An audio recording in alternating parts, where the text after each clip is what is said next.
बारे में सुनेंगे कल का होएगा। ठीक है, एक बार जोर से जयकारा लगाएंगे। बोले गिरिराज महाराज की जय जय श्री। जोर से बोलो जय जय, और जोर से जय जय। ए पीछे वालों जय जय। तुमसे ज्यादा तेज तो मैं ही बोल रहा हूं। जय जय। चलो अब लगो ना, कथा है रही है। आइए।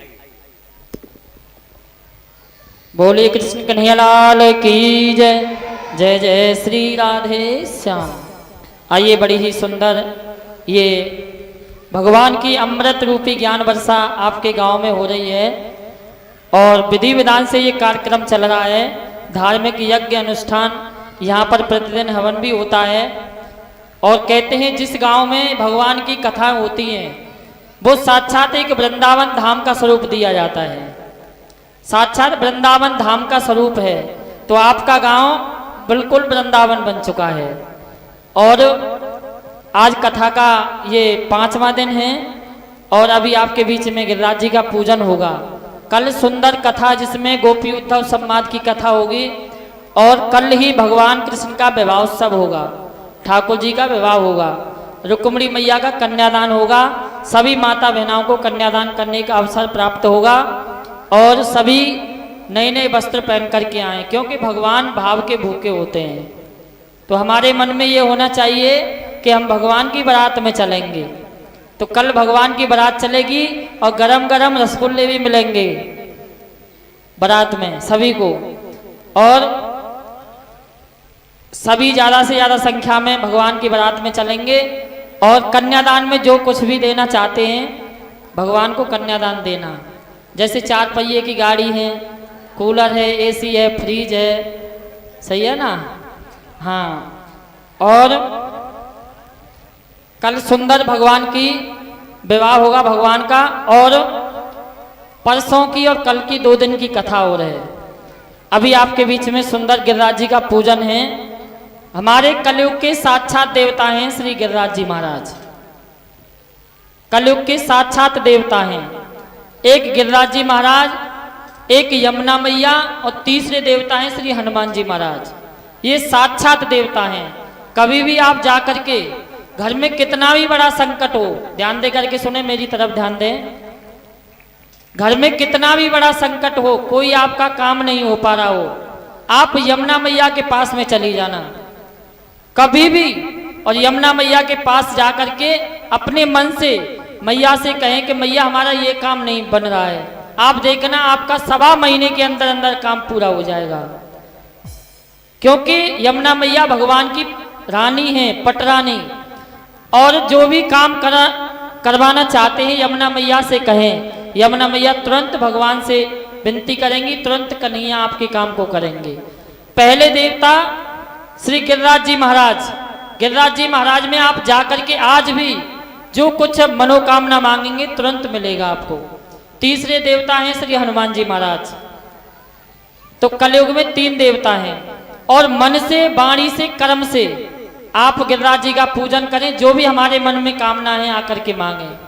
मन से कैसे, ऐसे नहीं कि महाराज जी कह रहे हैं पूजन करने के लिए आ जाएं, आपका मन तो है नहीं, तो आप कह रहे हैं कि महाराज जी की निगाह मेरी तरफ है, अब तो जाना ही पड़ेगा खड़े होकर के।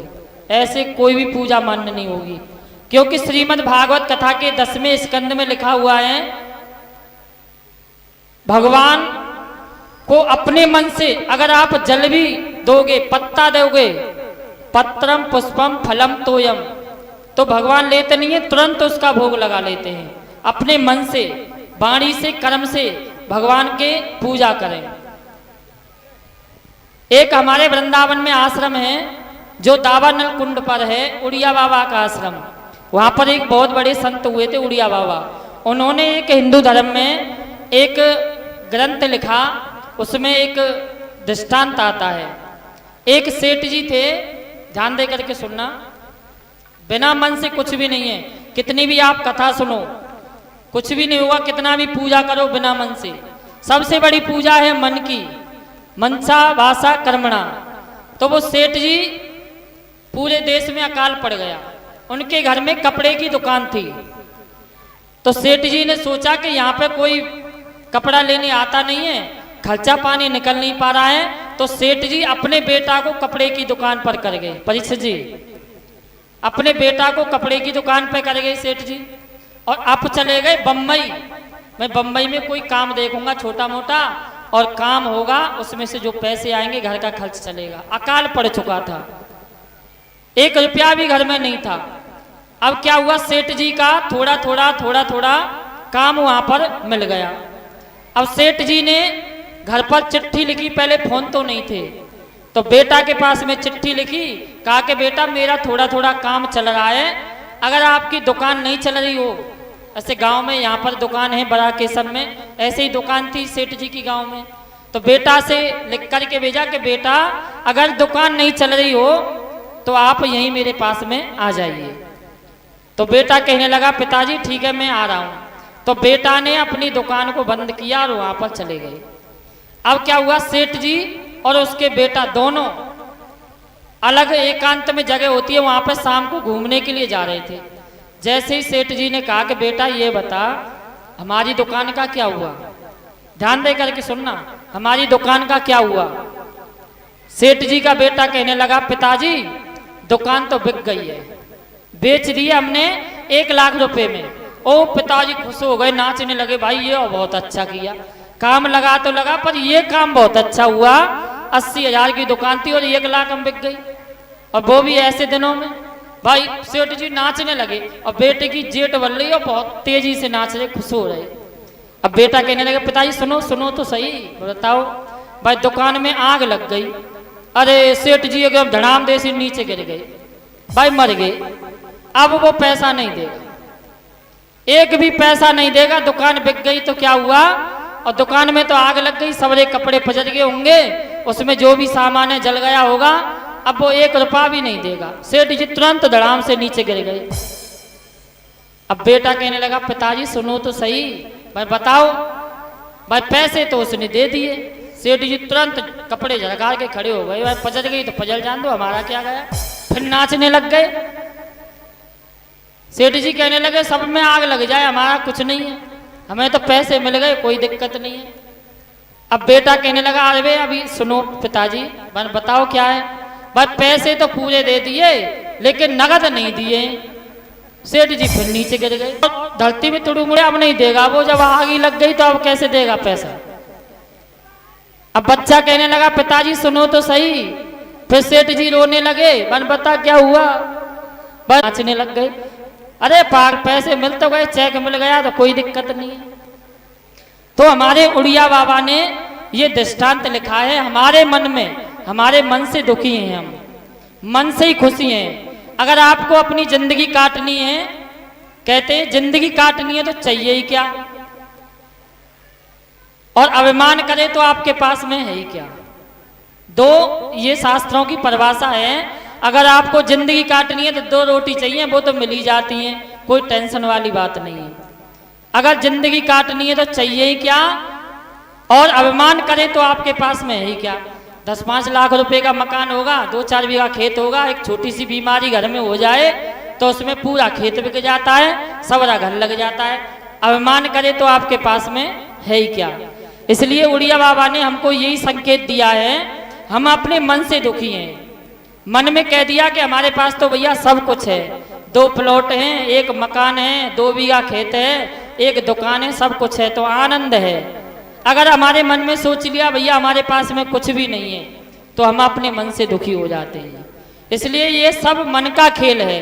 ये पूजा पाठ, भगवान की कथाएं, दान पुण्य, जितना कुछ हो रहा है सब मन का खेल है। अपने मन से कथा सुनेंगे तो सब कुछ मिलेगा आपको, मन से पूजा करेंगे तो सब कुछ मिलेगा। अगर हमारे मन में श्रद्धा ही नहीं है तो कुछ नहीं है। इसलिए अपने मन से ध्यान में रखते हुए हम गिरिराज जी का पूजन करने के लिए जा रहे हैं।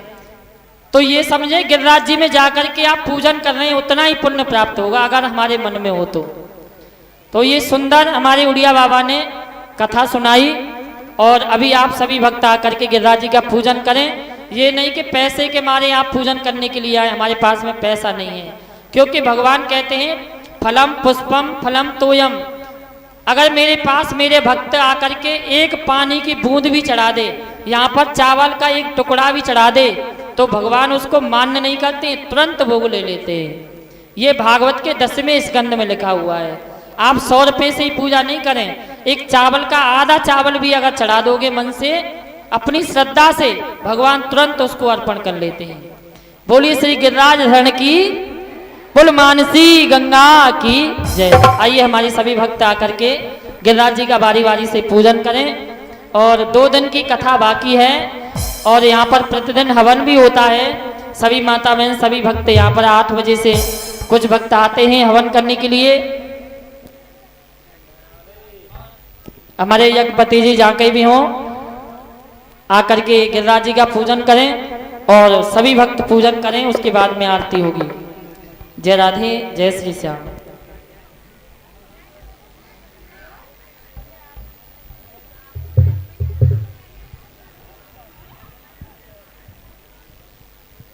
श्री राधे।